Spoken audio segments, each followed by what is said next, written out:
I'll begin. This call is now being recorded. Okay, I'll begin.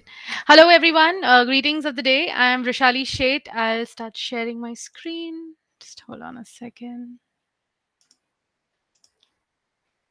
Yeah. Hello. I'm Rishali Sheth. I'm a Google certified trainer. I'm a part of Virtual Innovator Academy 21 and a GEG leader of Mumbai, a city in India. And I'm also a co-founder of Orange Slate's company where we are into teacher training and teacher upskilling. But today we are not going to talk about work, not about academics. What we're going to talk about is game. So I'm sure all of us have faced really something in the last 1.5 years, and we were locked at home and we had nothing to do except for watch movies, stay with family, fight, live, eat, whatever do with family, right? And in this time, I came across this board game and I fell in love with it. And the name of the game is Catan Universe. I'm sure a lot of you would have heard about this game. There are a lot of versions of this game. I'm going to talk about the basic version, Catan. And yeah, so this is how the box looks like. What we're going to do is we are going to talk about a bit about this game, which is we'll talk about history of Catan, who found it, who created it rather, what's the story behind this game, how to play this game, some tips to play this game, and of course, we'll play Game of Catan. All right, so let's get into the history of this game. It was invented by a German designer, Klaus Tauber, in the mid 1990s. All right, so the story goes like this. Of course, it's story, so there is a bit of dramatization, right? There are a lot of seafarers roaming around in the ocean. They can't find anything. They're moving around, and suddenly they find an island full of resources. Seafarers decide, let's settle down here. And because they're very happy because there are so many resources available on this island. The name of this island is Catan. The seafarers decide to create cities, and because of the resources, the abundance of resources, they start building roads, more cities, more towns, and they start to grow their area. Similar to these seafarers, there were other seafarers also who settled on the other side of the island Catan. And that's how Catan started to develop. Now, each seafarer were like, oh God, there is a competition here. Some of them were smart enough to barter things, while some of them were really, no, these are my resources. I'll not share it with anybody. And that's how the game of Catan is played. There is strategy, there is engagement, there is barter, there is so much more, so many emotions, so much of learning. And that's how we play Catan. So whenever I look out for a game, I usually look out for a game where there is a lot of interaction happening between people. I don't like games where you have your cards in your hand and then you strategize your own game and then you play alone because you're thinking and then you don't interact with people. I love games where there's a lot of interaction. That's how you actually engage with people with whom you're playing. So yeah, this game is one of the perfect examples of where you interact with each player. It's an individual game, but still you're playing with different players. All right. So yeah, so yes, there is a lot of exploration happening. There is of course discovery, and there is a lot of development. So we are going to talk about each and every parameter of this game quickly. All right, and before we begin, I will like to share a fun fact with you. There are so many resources and so many combinations available that the total number of variations of this game of Catan, one single game, can have variations of 7.7 into 10 raised to 27 different combinations. All right. So no two games can be same unless you actually sit, click a picture and say, I want to set this exact game again. Otherwise, you won't be able to set. So actually, there are so many combinations possible of this particular game. Now let's get into this game to understand what are these combinations, how will we create it, and how will we play this game. All right. I'll stop sharing my screen. And what I'm going to do is I'm going to start my camera. All right. So what you can see here is the board of Catan. This is how Catan looks like. This is a big rule book. As you can see, there are so many rules here. Yeah, there are so many rules on this game. We don't need this right now. I'm here to help you how to play Catan. So this is a Catan island. This is what island we were talking about. All right. As you can see here, this is the sea area. This is the border. And these are the various resources that are there. So there are 5 resources in this game of Catan. One is hay or grass. Other is sheep, or sheep provides us with wool. So wool is a resource. Then we get ore from mountains. So ore. We get brick from the hills. So brick. And last but not the least, log. All right. These are the 5 resources that in various combination when you collect, you can build, you can develop your area. You can build roads, you can build settlements, you can build cities, and you can actually get development cards. So I'm going to show you what each means. So each player gets a package full of roads. So these are roads. As you can see, the small things, these are roads. These small houses are actually settlements. This is where people stay, and there are cities. Each house is 1 point. All right. And each city is 2 points. So the aim of this game is the individual who reaches 10 points first wins the game. Okay. Now, when I was sharing with you that various resources, how will you get these resources? That's the question, right? How will you get these resources? So when we start the game, we get free 2 houses which we can keep anywhere on the board. Now, how do we decide where to keep this house? The place where we keep the house is where the resources which we'll get. All right, which means that suppose I keep this house at the junction of this. You can see this junction. I kept this at the junction of these 3 hexagons, which means that yes. So getting 10 points is feel like digging the. I've never. Oh, you never won a game of Catan. Okay, no worries.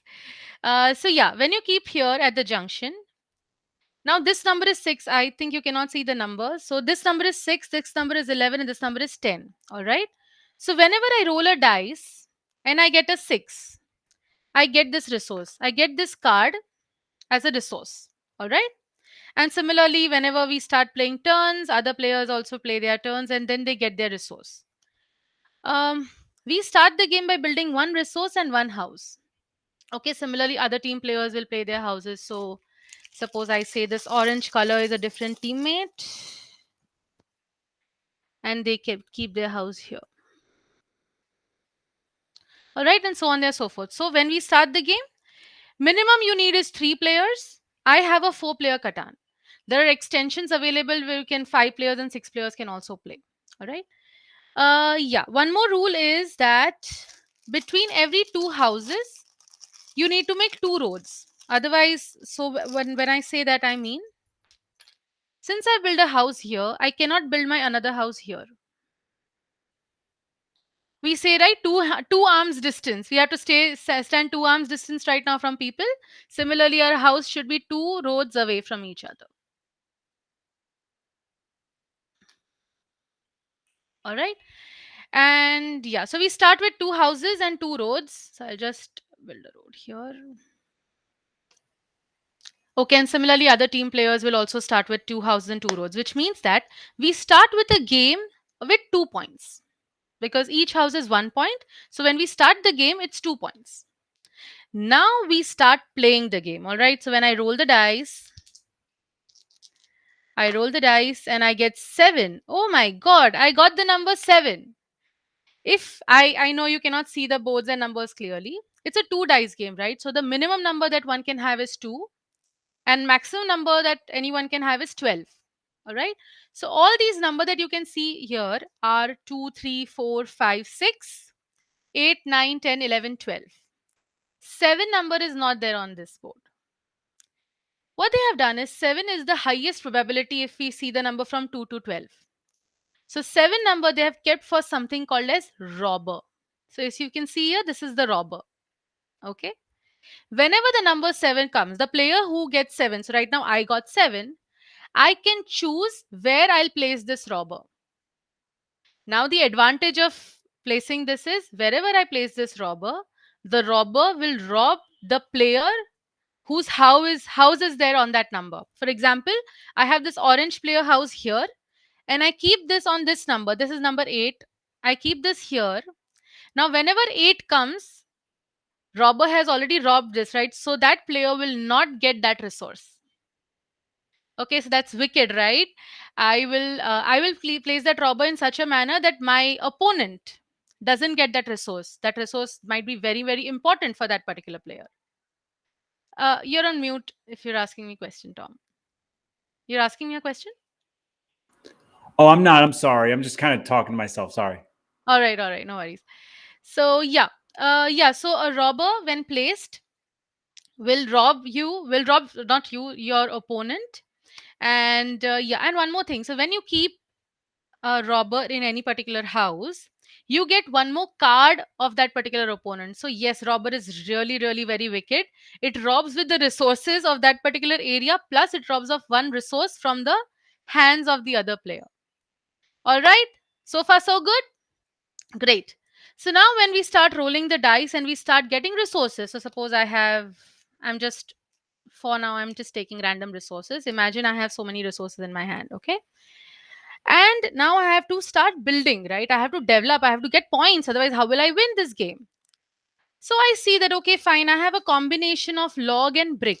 I have this combination of log and brick. With this combination I can build roads. So there are building cost. For everything that you build there is a cost of resource. All right, so I pay this to the bank, one log, one brick, and I'll be able to create a road. Now, when I create a road, I have to keep in mind that I cannot keep my road randomly anywhere. Okay, it has to be connected to either another road or one of my houses. I cannot build it anywhere else. I can't. I just feel like keeping it somewhere else. I can't keep it there. All right, I have to connect it to either my road or my house. Now, I get more resources. All right. Wow, now I have a gap of two roads here, which means that I have a chance of building a house. All right, like I said, I need gap of two roads to build a house. If I would have kept my road here, which means that I have one road here, but I don't have anywhere where there are two roads where I can build a house, right? So you have to be very strategically placing your roads so that you can build your house accordingly. Because roads has 0 points. Road doesn't have any point. There are points for the house that you keep, that is the settlement, and the city that you build. All right. So yes, to build a house, you need four resources: log, brick, sheep, and hay, or wool and hay. Okay. So four resources that you need to build a house. When you give these four resources to the bank, you can build a house. All right. So far so good. So I have now 3 points on the board. All right. So I have 3 points. I'm not yet winning. I have to take 10 points. Now I get more resources while playing. Okay, I kept my robber somewhere and I robbed my opponent with some resource. Now what happened is I want to build a road, but I don't have one resource. I'm short of one brick. But I know my opponent has multiple bricks, but my opponent doesn't have a sheep. What can I do here? I can barter with my opponent and I'll say, okay, fine, you know what? I'll give you sheep. You don't have sheep, right? I'll give you one sheep. You give me one brick. My opponent can be good enough to agree to that barter, or my opponent will say, no, I know you need brick desperately. I want two sheeps for one brick. Okay, then it's your choice if you want to really exchange or no, it's your choice. And that's how barter it works. And that's my favorite part, because there's a lot of interaction happens, and then you can actually fight. No, no, I want two bricks. No, I want one sheep. So it's really fun part, especially if you are playing with like really good friends. You can actually fight, and there is a war of resources happening here. Yeah, so that's how you build a house. Now, but house is just 1 point, right? If you build a city, you get 2 points. But how to build a city? You cannot build a new city. So, for example, this orange player has two roads and now can build something here, right, at this junction, because there are two gap of two roads. But can that player build a city directly? No. the player has to first build a house. The city is exchange of house. All right. So it's like you have to first build a flat. On the flat, then you can build a bungalow. You cannot just build a bungalow. That's the rule of Catan. That's not a real life rule, but the rule of Catan. So for that, you have to exchange. So this building cost you can check. You can exchange by 2 hays and 3 ores. That's an exchange thing. See, I remember this because I played this multiple times. You play 1 or 2 games, you'll get used to it. Don't worry. And if you feel there are a lot of rules, no, they are not. When you start playing it, this is very simple. But yeah, its first game seems to be quite lengthy, but then you will get addicted to it. I'm sure of it. Yeah. So, like I said, you can always replace. You can replace your house. So, remove your house and place a city. So, now on board, I have 2 points of city and 2 points of house. So, I have total of 4 points. All right. And slowly and steadily, the game progresses. I can build more roads, I can build more cities and settlements. And once I build 5 roads, all right, I get something called as longest road points. That is 2 points. So I get 2 points for free. But this is not permanently yours, because if somebody builds roads more than you, they get this card. All right. So you have to try to build as many roads as possible so that this card gets retained by you. Okay. I know we are short of time, but I'm going to show you something which is called as development cards. Development cards are really magical cards. All right. Quickly, in 2 minutes, I'll explain you various types of development cards that are there. There is a development card called road building card.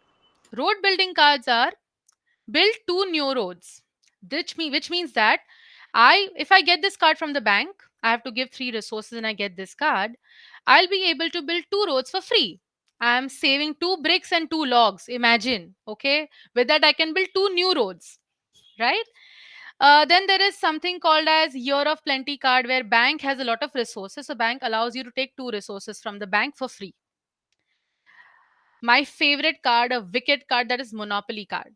All right. Monopoly card is a card. If you get this, you can ask for one single resource from all the participants. For example, if you know that participants have a lot of ores and haze saved, right? You can say, I have a Monopoly card. I want ore, all the ores from the participants, and you get it. Very wicked card. I love this card. And a magic card, which is victory point. So in development card, there are 4 to 5 victory points. If you get that, this is 1 point for free. You don't need to build a house or road for this, house or city for this. So yeah, this is in nutshell. I could fit all whatever possible rules of Catan in this 20 minutes. But yeah, this game is extremely engaging, strategizing.